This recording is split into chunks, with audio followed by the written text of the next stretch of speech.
Coming up tonight, the early morning discovery of a man's body found hanging from a tree in South Andros, sending shockwaves. We'll tell you what police know at this stage of the investigation. Plus, should one minister have responsibility for labor as well as the public service? Two union leaders believe this is a major conflict of interest. We'll tell you why. And later, celebrating the Black woman's crown. One local photographer has set out to highlight natural hair and all of its unique textures. Our Danielle Miller tells us about the Kinky Project. We've got the details on these stories and so much more as Our News Weekend starts now.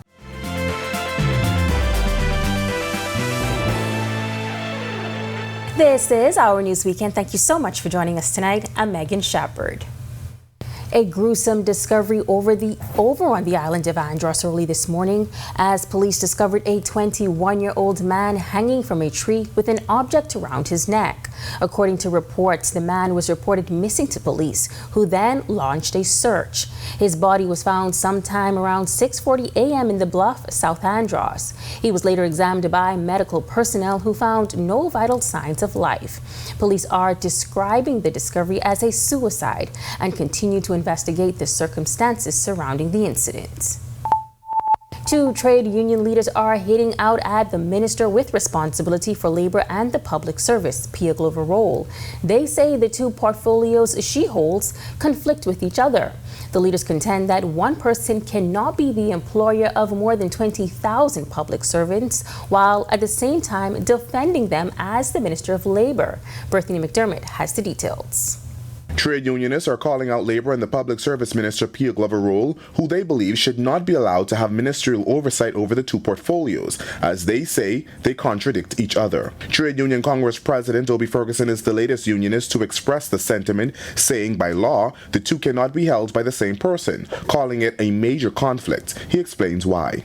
The Minister of Public Service is the employer for 20,000 workers. But how could the minister issue a certificate for strike vote against herself?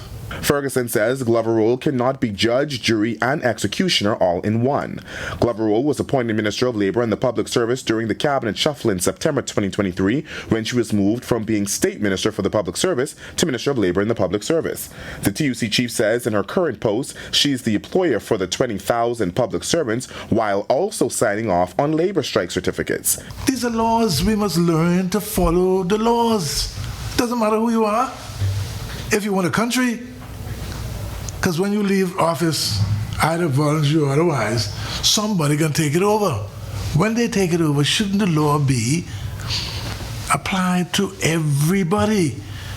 She cannot, in law, issue a certificate against herself and went to court and got an injunction to stop workers. Bahamas Public Service Union President Kingsley Ferguson is sharing a similar sentiment, suggesting the minister is often conflicting herself. It comes as finance officers await a salary review from the Ministry of Finance. I am calling her out today to align herself properly and either be the Minister of Labor or be the Minister of the Public Service, whichever one she's capable of doing, because both positions are conflicting. You cannot be the person that I'm coming to for justice. Now I need justice because the behavior of the Ministry of Finance and Public Service are contrary to what the code of practice is. Reporting for Our News, I'm Berthany McDermott. Meantime, a long-standing union veteran is seeking re-election, citing the need to complete unfinished business for her potential return. The union president says she's coming back despite promising to retire, as union members have voiced their desires for her to continue her leadership. Our Joshua Williams has that report. Longest-serving president of the Bahamas Union of Teachers, Belinda Wilson, says she's seeking another term as the union's president. Another re-election would make her fourth term in office. After her win in 2022, she said she wouldn't run again, but says she changed her mind. But I announced to my members earlier in the year that I will seek re-election. A number of members have asked me to continue. This definitely will be my last time. After this, I will be retiring fully. And I want to say, though, thank you to the members. She's been active in that union dating back to 1994, where she served as shop steward and as trustee up to 1999. Despite not wanting to run, she was convinced throughout the years and finally ascended to the top post in 2008. She says there's unfinished business. Actually, key for now is the draft industrial agreement that I'm preparing to present to the government, because the agreement that we presently have will end in a month's time. So that will be key. We have some internal things that we're doing. We want to complete the construction of our new building on Bethel Avenue. We have a pension plan that we want to expand. So there's some work that I want to complete. Wilson adds that it's been a long yet satisfying journey, adding that her track record has spoken for itself. The support that I've received over the years is overwhelming, and I mean, I don't know how to say thank you to our members for the support that they've given to me. But I always look at, once you do your work, once you serve the members in spirit and in truth and with your whole heart, then they will reward you. Reporting for Our News, I'm Joshua Williams. The rollout of digital water meters is currently underway. The initiative, known as the Smart Reading Corporation, is an undertaking of the Water and Sewage Corporation, made possible by a multi-million-dollar loan from the International Development Bank. The corporation's general manager, Robert Deal, says the rollout has been a success thus far. We have presently we've gotten in about 12 to 15,000 meters thus far, and we expect that to ramp up significantly in the coming months. So there'll be further press updates with respect to that. And you'll see that across New Providence and the Family Islands, because the goal is by late next year to have significantly, if not completely, changed all of our meters across the Bahamas. But one of the biggest concerns for consumers, how will this affect the figures in your now monthly bill? The transition from quarterly billing to monthly billing, those works are well underway behind the scenes. We expect that in short order we will make a further public statement as to the exact timeline as to when that will occur. But we are now working on all of the regulatory adjustments that have to be made, the public relations campaign that have to be planned, etc. But yes, that's the idea, is that will work in conjunction with monthly billing. Well, from trade tensions between the U.S. and China to rising tariffs on just about every product, global markets are navigating shaky ground. Economic experts say U.S. policy shifts are causing a high level of concern in both developed and emerging economies. It's a trend that's making global supply chains more fragile, pushing up prices and heightening uncertainty for future investors. Just recently, there were talks about Amazon displaying tariff prices on their products, a move that was concerning for many, as consumers would see upfront the detailed cost of the item they want to purchase. RF Bank and Trust Vice President David Slatter says it's a lot of uncertainty globally, and shared some advice for those who are considering new investment. The Federal Reserve meetings, or you look at company meetings where they talk about shareholder meetings, the use of the word uncertain is by far the most frequently heard word. So there's a lot of uncertainty, right? And as you say, he keeps flip-flopping on what he's going to do and when he's going to do it. And one could argue it's about keeping the other side off balance, so when you have a chance to negotiate, perhaps it gives you some advantage in a negotiation. But you know, the reality is he creates the crisis, and then he wants to be seen as the person who's alleviated the crisis. And at the end of the day, I think they're still going to have a higher tariff world, regardless of unique trade deals that are done with given countries. There have been no trade deals yet. There have been a few memorandums of understanding with the United Kingdom and other countries. So there have been no trade deals struck yet, okay? But even when they are down the road, I think you're still going to have a tariff element that remains. And that's detrimental to growth, detrimental to employment, detrimental to global growth, not just in the U.S. So yeah, I mean, we have to just navigate as best we can, just view that everything is riskier than would be otherwise the case. So when you're looking at any kind of investment, add a little extra risk premium just for all of the uncertainty that's out there, and remain diversified, and try to avoid all the noise in the marketplace, right? Just focus on what you're going to do for the medium to long term. When our news weekend comes back from the break, an evening honoring and celebrating Bahamian gospel artists. It's all systems go for the 5th Annual Gospel Music Awards set for tomorrow night. Plus, as the old saying goes, the health of a nation is the wealth of a nation. Urban Renewal Grand Bahama leading the charge recently to bring residents together for a free health and wellness fair. We'll tell you all about it when our news weekend returns.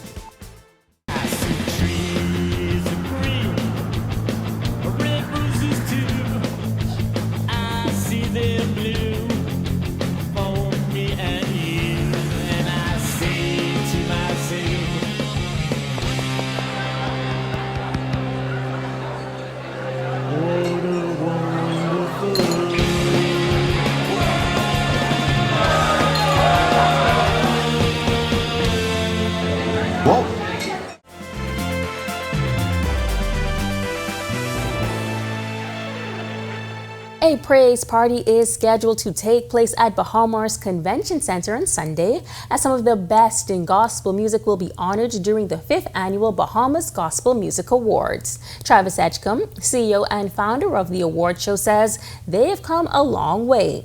Expressing his pride and gratitude for the growth the platform has experienced over the years, he says they plan to do it big.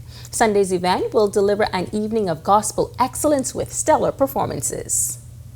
Antonio J. Thompson, he's going to be performing. Stephen C. Ford Jr. along with Pastor Rosemary Pena. We also have Bernadette Turnquest. We have the Church of God National Praise and Worship Team. We have Edison Sumner and Voices of Praise. We have Kenyatta Taylor. We have Akeem Gardner. We have Shara J. and so much more.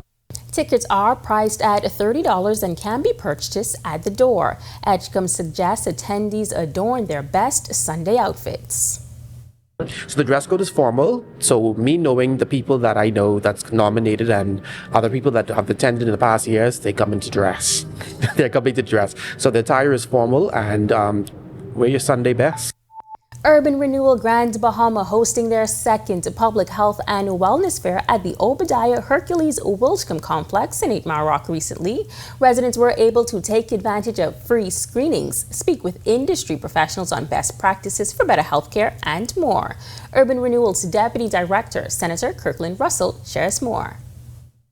We are doing a whole gamut of screening, from glucose screening to blood pressure screening, dental screening, vision screening, foot screening. It's just a wonderful day down here in 8 Mile Rock. Clinical manager at the Kidney Center, Ashley Pinder, admonishing Bahamians to book their annual checkups and complete lab work. He says far too many Bahamians are now being treated for kidney failure. The two major causes of kidney failure in the country and in the world is diabetes, the leading cause, and hypertension.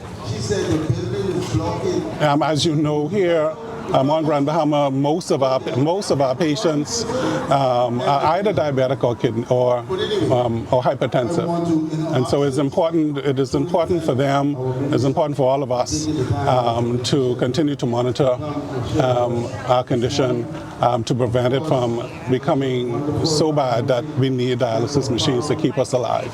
Registered dietitian Renicia Bain echoing those sentiments. She emphasized the importance of being aware of the foods and drinks you put into your body on a daily basis. She notes that diabetes is the second leading chronic disease in the Bahamas, next to hypertension.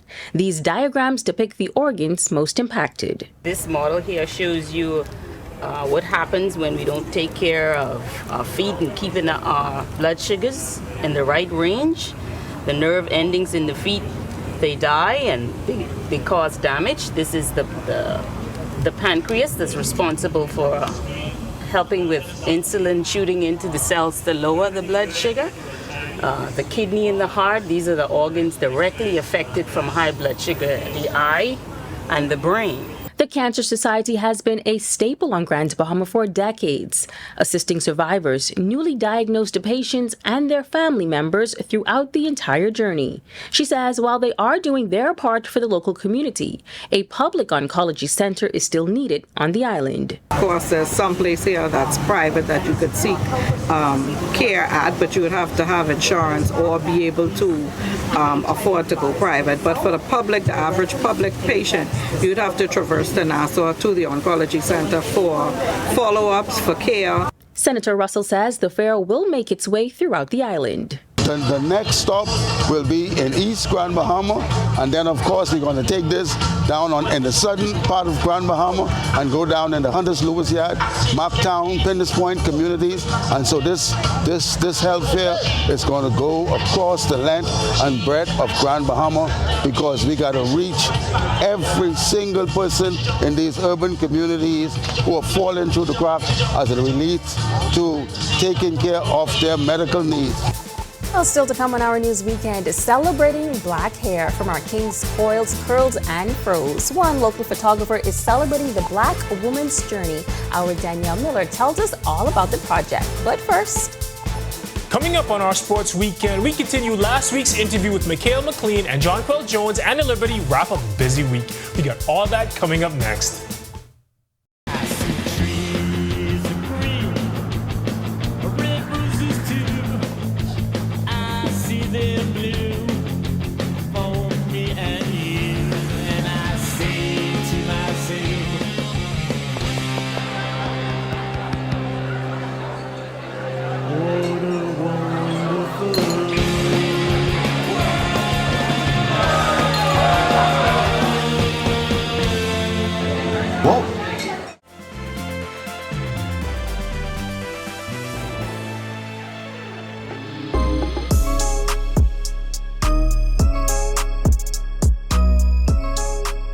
Good evening, I'm Tage Adderley, and we are back with our Sports Weekend. Last week, we had a one-on-one with Mikhail McLean about his rise from the outdoor courts of the Bahamas to being one of the top assistant coaches in all of college basketball. Tonight, McLean and I get into how he helped turn the country's national basketball team into a powerhouse. We're going to take a look. 3 years ago is when I joined, fully joined it. I've always wanted to be a part of it, but when I fully joined it, I didn't have much opportunity to do it when I was at Houston at the time. But as soon as I got to Lamar, that was something that was really important. In my interview process with my then boss, Coach Brooks, I said, hey, if I do this, I have to have 2 to 3 weeks every summer where I could work with the Bahamas national team. It's very important to me, representing my country. That's something I've always wanted to do. That's University of Kentucky assistant basketball coach Mikhail McLean reflecting on just how much it meant coaching the Bahamas basketball team. The team has been on a generational run in the past 3 years, winning tournament after tournament, getting to within one game of the Olympic Games last year. McLean says everything came together 2 years ago preparing for the Olympic qualifiers. Everyone sees the success we had in Argentina. If y'all saw our first 3 days, we had to get so many different alpha mentality dudes with huge egos to give in to loving one another. And it doesn't mean that they don't respect one another, right? Obviously, Eric Gordon respects Buddy Hield. Buddy Hield respects Travis Munn. It's like all these dudes know one another, but to get all of that talent together just to trust in one thing. And by that third or fourth day of training camp, that's when we realized, these dudes all bought it. We got a really good team. We might be able to really make some noise. And the team's preparation more than paid off, with them beating one of the world's top teams twice in 3 days for a shot at the Olympics. And we beat Argentina. You got to refresh me. I don't remember who all we played. We played Argentina twice. And we beat those teams. But the reason we beat those teams is because our chemistry just in that 1 week in Puerto Rico got so connected and so tight with one another that when we got through those hard adverse times as a team, we was able to withstand that and get on the other side. McLean's time with the national team around NBA coaches and players has left him more prepared than ever to coach at the sport's highest levels. They might question you and all that stuff. You kind of think about all that stuff, right? But being able to, if you study the game and you know your stuff, they respect you and they trust you. And, just getting the confidence of consistently doing that, scouting Argentina, scouting Spain, and doing all that stuff and giving them the prep to kind of do that, that definitely gives you a comfort level because you're coaching some of the best players in the world. And you're competing against and you're prepared for going against some of the best players in the world. So the practices and the video reports and the scouting reports and giving them a plan how to attack on offense, all of that stuff, those guys, BJ Edgecombe really impressed me because he's so cerebral. He wanted film on everything. Like, hey, how do I attack this pick and roll coverage? Hey, how do I guard this guy when he comes off this stagger screen? Hey, how do I do this? I'm like, bro, you're 18 years old, bro. Like, why do you want to know all this already? You normally, at that age, I just want to go out there and hoop. Like, don't tell me all this stuff. Just let me hoop. Now, Mikhail has a busy summer ahead as he helps prep Team Bahamas for the FIBA America Cup and the World Cup qualifiers, all while getting UK ready for next season. And of course, we'll keep you updated every step of the way. We're going to stick to the court where Jonquel Jones and the New York Liberty refuse to lose. The Liberty smoked the Washington Mystics 85-63 to move to a perfect 6-0 record on the season. Jonquel Jones had 14 points and she beasted out on the boards with 18 rebounds, a season high.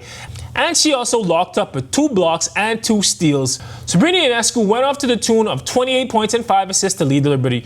Brittany Sykes led the Mystics with 20 points. The team has been busy this week, playing the Golden State Valkyries on Tuesday and Thursday, and then going back out on Friday night against the Mystics. They'll rest up this evening and get right back at it on Sunday when they play against JJ's former team, the Connecticut Sun. And that game will wrap up tomorrow evening. Check out the Our News Bahamas socials for the score from that one. Before we go, we have some great news from the Big Apple. Josh Chisholm will make his return from his injury tomorrow, getting the start as a designated hitter for the Yankees. We'll have those highlights as well. Well, that's a wrap for sports this evening. For Our Sports Weekend, I'm Tej Adderley. I'll see you again tomorrow night. On the other side of this break, we check in with meteorologist Ian McKenzie. He's got a look at your weekend temperatures and conditions across the country. Stick with us.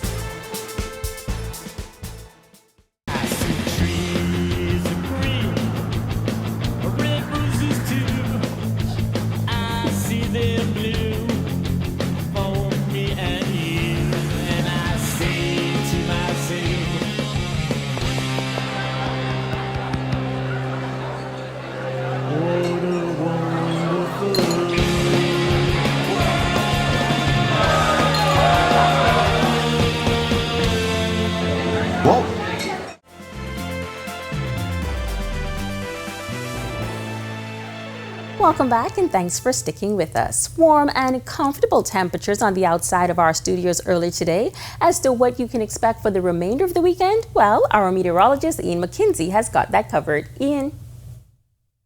Thanks, Megan, and good evening, Bahamas. Welcome to your Saturday evening forecast, the last Saturday in the month of May. And tomorrow, yes, it's the start of the Atlantic hurricane season. But before we get to that, currently outside our studios, we're under intermittent clouds with a temperature of 85, feels like at 91. Winds are from the east-northeast at 10 miles per hour. Temperatures across the country still very warm at this time. In our nation's second city, Freeport, we have 83, continuing in Allenstown. 84 is in Great Harbor, Key, and in Governor's Harbor, as well as Marsh Harbor, Abaco. 85 in Capital, 87 in Nicholstown, Andros. Central Bahamas, 89 in Kemps Bay, 85s in Black Point, Georgetown, Deadman's Key, Port Nelson, and in Arthurstown, Kidd Island, 84 in Coburn Town, San Salvador. In the southeast Bahamas, we have 84 in Duncantown and Abrahams Bay, Mayaguana, a set of 85s in Colonel Hill, Delectable Bay, and in Providenciales, Turks and Caicos. The hotspot as usual, Matutang and Agua coming in at 87. Satellite and radar composite at this time, active area associated with a frontal boundary that will continue to push towards the extreme northwest Bahamas, where it could trigger pockets of unsettled weather across that area through tomorrow. Elsewhere, a weakening area of high pressure will dominate conditions, and we can expect the typical summer pop-up showers. Boating forecasts across all areas. Winds will be south to southwest at 10 knots or less. Seas running 1 to 3 feet over the ocean. High tide at 12:33 a.m. tomorrow morning. Low tide at 7:07 a.m. tomorrow morning. Here's a look at your national forecast. And in your extended forecast, expect some shower activity through about Tuesday. We have a mid to upper level low pressure system that will contribute to that. Some light showers again on Wednesday, clearing out through Thursday through the rest of the week, but we do expect those temperatures to remain in the upper 80s to the low 90-degree mark, so stay hydrated with the low temperatures hanging around the mid to upper 70s. That's a wrap in your evening forecast, but just remember, tomorrow is June 1st, which is the start of the Atlantic hurricane season, rather. Yes, I'm getting excited about all the activity that we do expect, but in spite of all of that, be prepared and not scared. That's a wrap in the evening forecast. Make it a great, safe, fun night, everyone. Great reminder. Thanks so much, Ian. Well, what does your hair say about you? Our hair is often viewed as a sign of personal expression and to some, even a sign of a person's mental state. Inspired by a family member's hair journey, one photographer created a showcase focused on capturing the unique hair of Black women. He says in the hopes of evoking a sense of pride and power. Our Danielle Miller reports. A statement of strength, beauty, and culture, all words used to describe Black hair. With a complex history spanning generations, many of us struggled to embrace the beauty of our kinks, coils, and hair textures. It is this battle of insecurity that influenced photographer Torrell Glinton to create a visual project drenched with ancestral pride called the Kinky Project. The initial idea came from me just remembering my sister having to get her hair straightened with the hot comb and her screaming when she got burned or whatever. And being a boy, I never understood that. My hair is fine. I just need to go get a haircut every now and again. And so I think in 2014, the going natural was becoming more common. And I wanted to embrace that because I thought it was so beautiful that women were embracing their natural hair and they were doing all sorts of stuff with it, and it was beautiful to me. Since its launch in 2014, a montage of new portraits are published on average every other year. This year's exhibition, titled Full Circle, debuted at the Yall Space Center on Carmichael Road. It features beautifully detailed images of an array of natural hairstyles, each photograph titled to capture the essence of the photographer.